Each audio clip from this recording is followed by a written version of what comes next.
Hi everyone! Today I'm going to be teaching how I do my Zelda cosplay hair. I have really long hair, so putting it in the fake bob is kind of a process, but I'm going to walk you through how I do that. So personally, I'm not the biggest fan of cosplay wigs because they are really sensory and I feel all sweaty and they give me a headache, all that.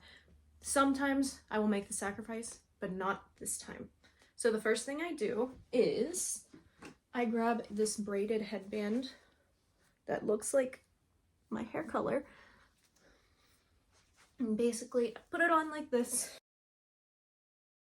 like that, and then I kind of smooth out those pieces, and now I have this, which is Zelda's Breath of the Wild hair, but we are doing Tears of the Kingdom today.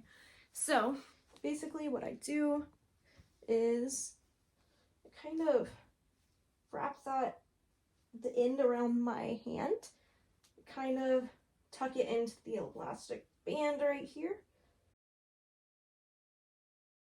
Then I look at the front and it looks like this. So I'm gonna do some adjusting.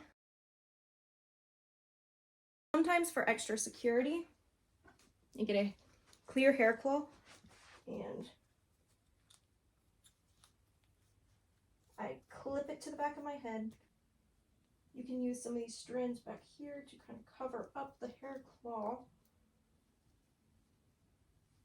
Once I finish my hair, I clip in my accessories, like my headband thingy.